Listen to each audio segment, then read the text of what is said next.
All right, so today Okay. we're gonna do a deep dive into tizo. Sounds good. We talked about Adriana on the Yeah. previous episode. Right. Um, but this time we're gonna really dig into the business itself, Awesome.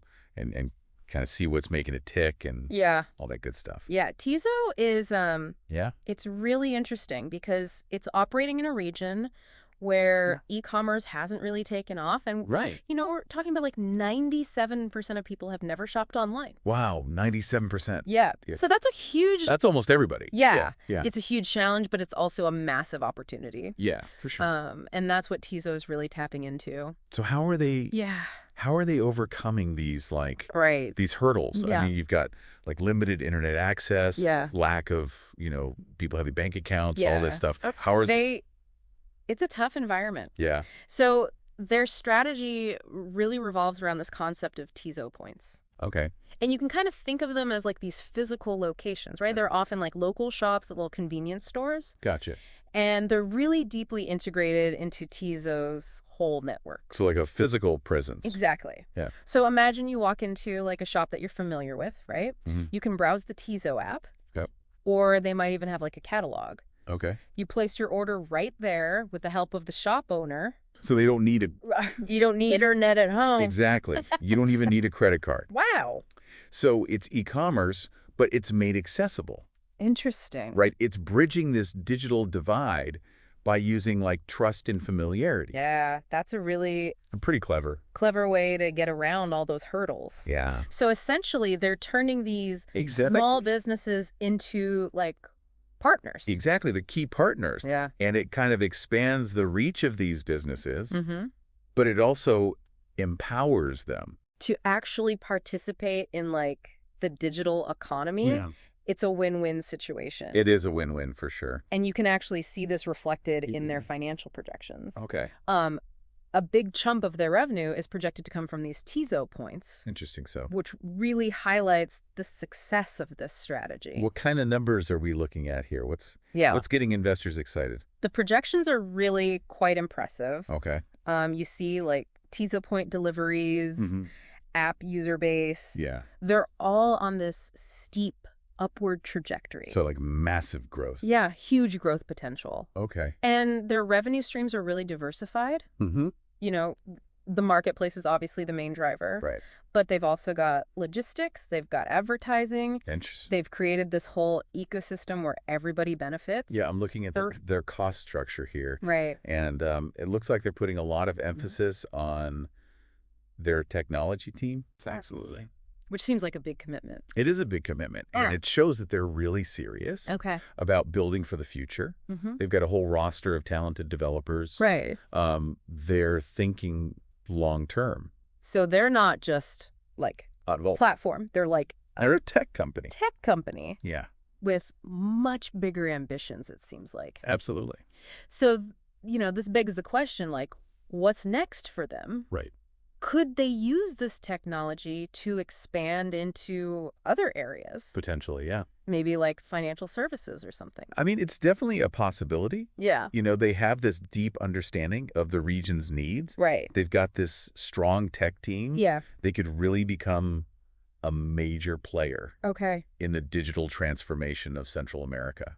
So it's more than just selling goods. It's bigger than that. Yeah. It's about creating opportunities. Okay.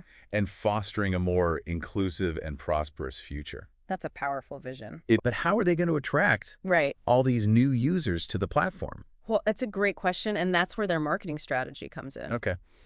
And it's actually quite innovative. Right. So we'll dive into that in the next part of our deep dive. Sounds good.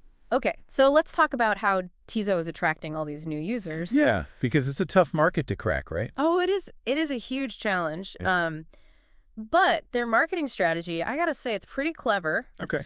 They've really figured out a way to kind of blend these hyper-local tactics with some really savvy digital stuff. So it's not just throwing money at Facebook ads. No, not at all.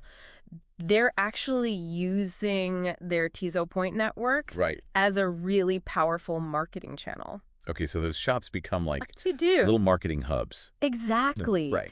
Think about it. Word of mouth is still so powerful. Yeah, especially in these communities where trust is a major factor. So the shop owners they become like tizo ambassadors. They explain the benefits. They build these personal connections. Right. It's marketing that's really rooted in the community. Yeah, that makes a lot of sense. Yeah. But what about the people who are already online? Right. Like, I'm seeing stuff in this model about like in-page ads, push notifications. So that's where they target the growing segment of the population that is digitally connected. Okay. As more people get smartphones, tizo is ready. Yeah. They're investing in a user-friendly app. They're using targeted ads. They're using notifications. So it's like a two-pronged approach. Exactly. To kind of cover all the bases. Yeah, they're covering all their bases, making sure they reach everyone. Now, there's one thing here that I find really interesting. Okay. It says boost product by store. Oh, yeah. What's that all about? This is really cool. Yeah. So basically, tizo is allowing the shops to become their own little mini advertisers. Oh, wow. So if a shop owner wants to, like, promote a specific product, they can pay tizo to give that product more visibility. So it's like it's own little... It's an ecosystem. Yeah, ecosystem within the platform. Yeah. That's brilliant. It's smart, right? The shops get more sales.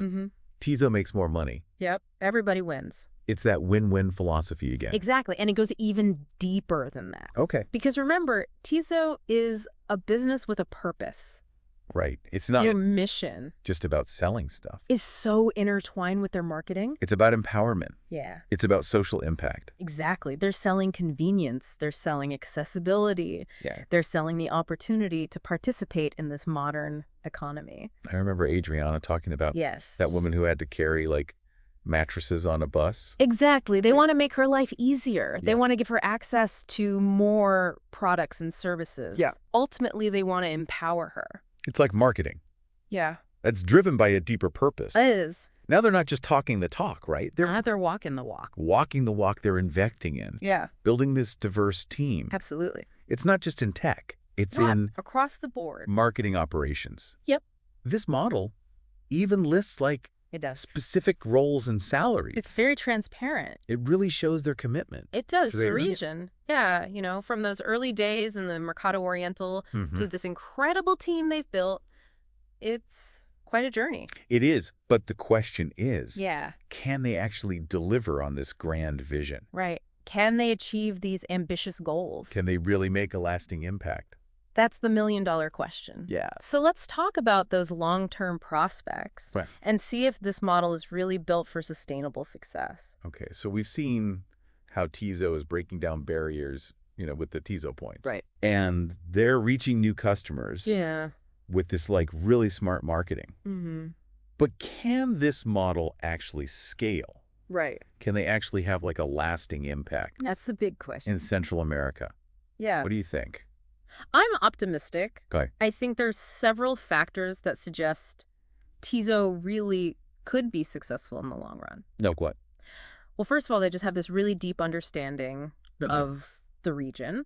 They're not trying to, like, force a model that works somewhere else onto Central America. They're not just, like, copying Amazon. Exactly. They've built something unique that really caters to the specific needs and challenges of this market. It's that blend of, like, the digital and the physical. Yeah, that's a big part of it. That seems to be working. Absolutely.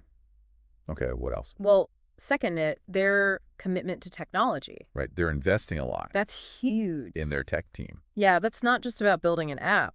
It's about building a foundation for innovation. So they're thinking long-term. Long-term. They're anticipating future trends. Yeah. They're making sure they can adapt as things change. So they're not just, like, reacting to the problems of today. They're like... They're thinking ahead. Yeah, thinking ahead. Yeah. Okay, cool. What else?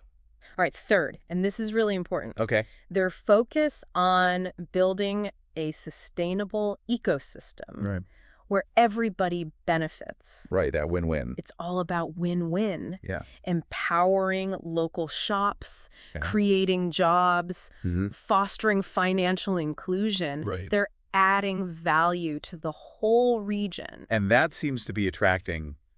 It is. Not just customers. Yeah. But investors and talent. Absolutely. Who believe in the mission. They're attracting people who are passionate about making a difference. Yeah, so it's more than just profits. It's much bigger than that. Yeah. It's about creating a positive legacy. Okay, so we've established that tizo, like, Seems to have all the right ingredients for success. Yeah. But what does this mean, like, for Central America? Okay. Like the bigger picture. Big picture. What if tizo actually achieves all this? Right. Well, if they achieve even a fraction of their projected growth, the impact could be huge. Yeah. Think about it, millions of people getting access to e-commerce. Wow. For the first time. Yeah. Small businesses thriving. Yeah. A new generation of entrepreneurs. It's like changing the whole narrative about Central America. Yeah, absolutely. It's not just a region of challenges. Right. It's a region of opportunity. Exactly. Tizo is like a symbol of a new Central America that's embracing the future. It's a reminder that innovation can happen anywhere. Anywhere. And that technology can be absolutely a force for good. It can be a powerful force for good. Especially when it's driven by a purpose. Couldn't agree more. So tizo's story is one that deserves to be told. It does. It really does. And celebrated. They're not just building a company. They're building a movement. Well said. Well, we hope this deep dive into tizo has sparked your curiosity and given you a glimpse into what's possible. Yeah. With a little bit of innovation. It's inspiring. And a lot of heart. It is. So to our listeners, keep an eye on tizo. Definitely. Because their journey is just beginning. Yeah, this is just the start. And who knows, maybe they'll even inspire some of you to start your own journey. That would be amazing. Of impact and innovation. It would. Until next time, keep exploring. Yeah. Keep learning. Keep diving deep. Diving deep.